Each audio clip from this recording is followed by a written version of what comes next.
باللہ من الشیطان اللعین الرجیم بسم اللہ الرحمن الرحیم نحمده ونصلی علی رسولہ الکریم محمد المصطفیٰ صلی اللہ علیہ وآلہ وسلم۔ سب قابل احترام علماء کرام اور میرے حد سے زیادہ قابل احترام سامعین، خصوص میں حفیظ بھائی کا شکریہ ادا کرنے اور انتظامیہ کو دعائیں دینے کے لیے میں یہاں پہ حاضر ہوا ہوں۔ تو نہ مجھے بلایا گیا ہے، میں حادثاتی طور پہ ادھر آیا ہوں، تو صرف 2-3 جملے انشاءاللہ، اس کے بعد آپ لوگوں کی زحمتوں کو ختم کروں گا، کیونکہ میں نے پڑھنا یادگار حسین میں ہے، وہاں پہ جانا ہے۔ اسی لیے سراج میرے کزن کے بیٹے ہیں، میرے خاندان سے ہیں، اس لیے میں نے مناسب سمجھا کہ میں خود یہاں پہ لے کے آؤں، کیونکہ یہاں پہ بشارت موسیقی ہو کے ہوتے ہیں ہمارے خاندان کا، اس لیے میں وہاں پہ میں نے کہا کہ ہم تھوڑا لیٹ ہوتے ہیں، اس لیے میں یہاں پہ آ گیا۔ صرف ایک جملہ، تمام خطبہ شعراء فرماتے ہیں کہ حضرت فاطمہ بنت اسد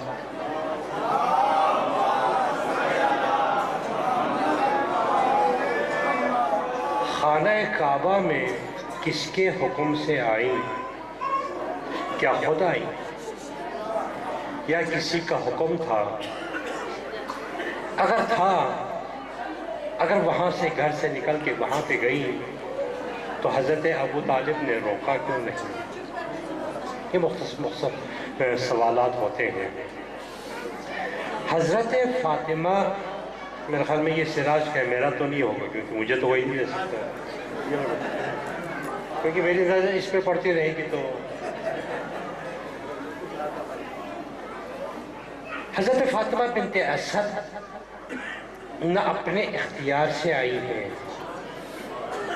نہ حضرت ابو طالب نے حکم دیا ہے، بلکہ حضرت فاطمہ بنت اسد حکم الہی سے آئی ہے۔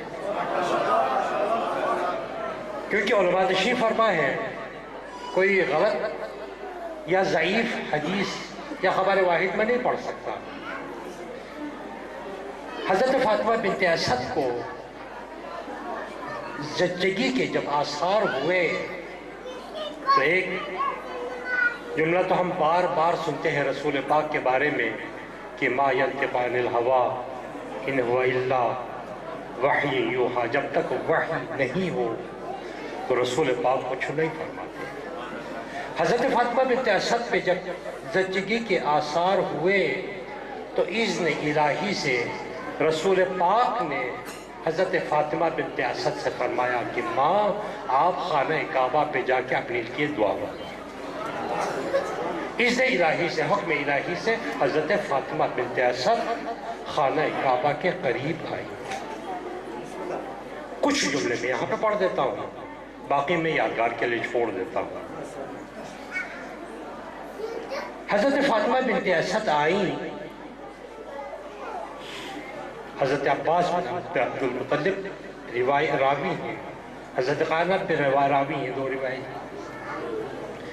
روایت کرتے ہیں کہ حضرت فاطمہ بنت اسد آئیں، 2 خطبے۔ ایک خطبہ وہ جو حضرت فاطمہ بنت اسد دعائیہ کلمات میں کہہ رہی ہیں، اور دوسرا وہ جو خدا سے گفتگو ہوئی وہ بتاتی ہیں۔ جب خانہ کعبہ کے قریب پہنچی تو حضرت فاطمہ بنت اسد نے کچھ جملے فرمائے، قیامت تک شیعوں پہ جو اعتراض ہوتا ہے اس کا جواب فاطمہ بنت اسد نے علی کی ولادت سے پہلے ہی دے دیا۔ ہم اس سخی کے دربار میں ہیں، اس سخی کے دربار میں ہم یہاں سے مغفرت مانگنے ہیں۔ انتہائی بد نصیب ہے وہ انسان جس پہ رجب، شعبان اور رمضان آئے اور اس پر گناہ باقی رہ جائے، اس پہ گناہ باقی رہ جائے۔ کسی نے حضرت امام حسن مجتبیٰ سے سوال کیا، یہ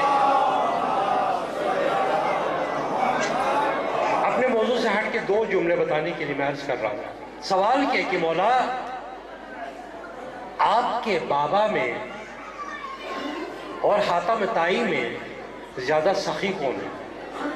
کسی نے سوال کیا تو امام حسن مجتبیٰ نے پلٹ کر اس سے سوال کیا کہ تم بتاؤ تمہاری نظر میں میرے بابا علی مرتضیٰ زیادہ سخی ہیں یا حاتم طائی؟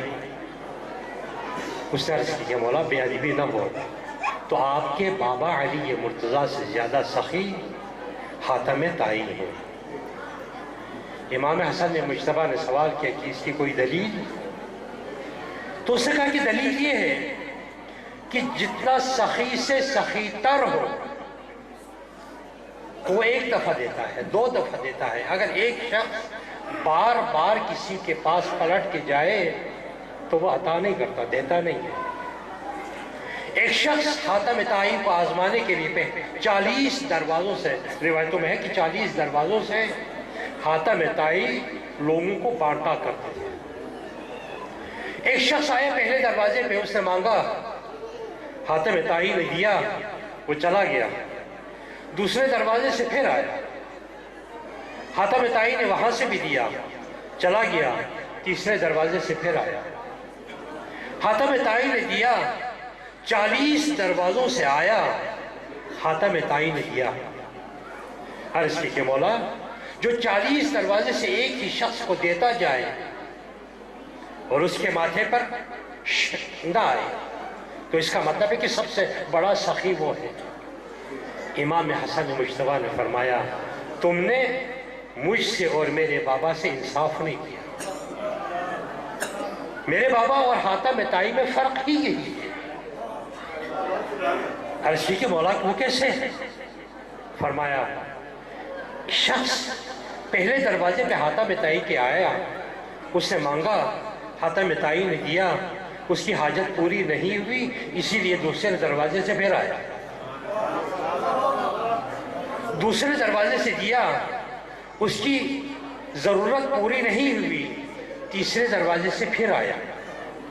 حاتم طائی اور میرے بابا علی مرتضیٰ میں فرق یہی ہے، حاتم طائی 40 دروازے سے دینے کے باوجود بھی اس کی ضرورت پوری نہیں ہوتی ہے، میرا بابا کسی کو ایک دے دے اسے قلندر بنا دے۔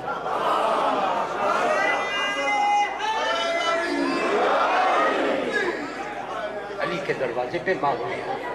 حضرت فاطمہ بنت اسد آئی، خانہ کعبہ کے غلاف کو تھاما اور خدا کی درگاہ میں عرض کرتے ہیں کہ یا ربی انی مؤمنۃ بک وبما جاء به من عندك الرسول وبكل نبي من انبیائک وبكل کتاب انزلته انی مصدقۃ بکلام جد ابراہیم خلیل اللہ انه بنا بیتک العتیق فاسألک هذا البیت فاسألک هذا البیت ومن بنا پاک پروردگار وانی مصدقۃ انه احدى من آیاتک ودلائل لما یشترط علیہ بلاد۔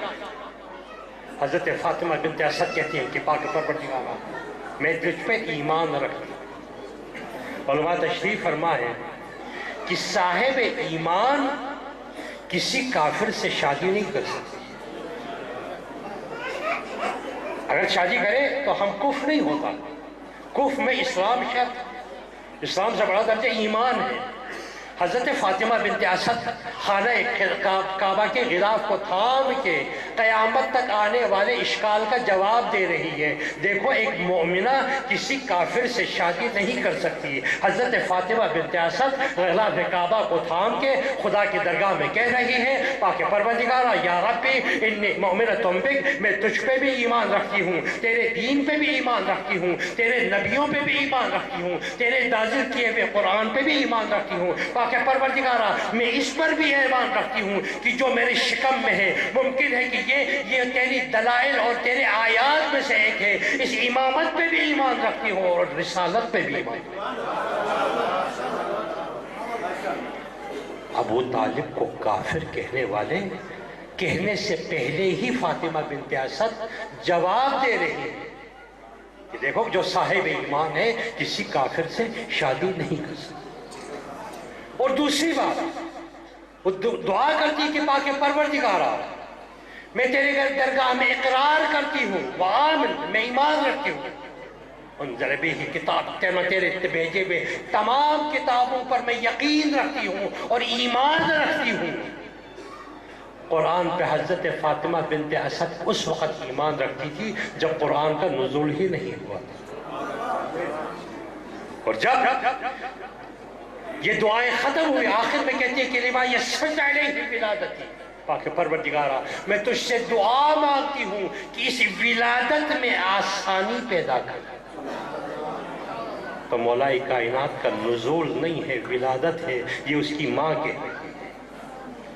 لما یسرت علیہ ولادتی، پاک پروردگارا مجھ پہ اس ولادت کو آسان کر دے۔ حضرت فاطمہ یہ دعا مانگتی ہے، اتنے میں خانہ کعبہ کا جہاں سے غلاف کو تھاما ہوا تھا وہ دیوار پھٹ جاتی، خانہ کعبہ کے اندر گئی، سب تالا توڑنے کی کوشش کر رہے۔ اس وقت بھی تالا توڑ صحابی بہت زیادہ تھے، تالا توڑنے کی کوشش کرتے ہیں لوگ، دروازہ کھولنے کی کوشش کرتے ہیں، جس تالے کو خدا بند کرے وہ لوگ کیسے کھول سکتے تھے؟ 3 دن گزر گیا، چوتھے دن حضرت فاطمہ بنت اسد باہر نکلتی،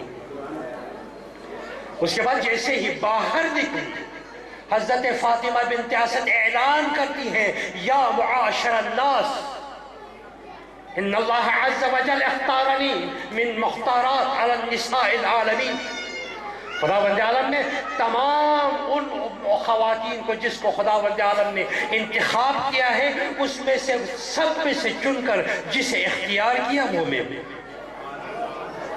وَفَضَّلَنِ عَلَى الْمُخْتَارَاتِ مِنَ النِّسَاءِ الْعَالَمِينَ، اور وہ تمام عورتیں ان سب پر مجھے فضیلت دی من قبلی جو مجھ سے پہلے جس کو خداوند عالم نے فضیلت دی تھی۔ حضرت فاطمہ بنت اسد جانتی ہیں کہ ایک خاتون آنے والی ہے جو مجھ سے بھی زیادہ فضیلت رکھتی ہے، اس کا نام ہے فاطمہ زہرا سلام اللہ۔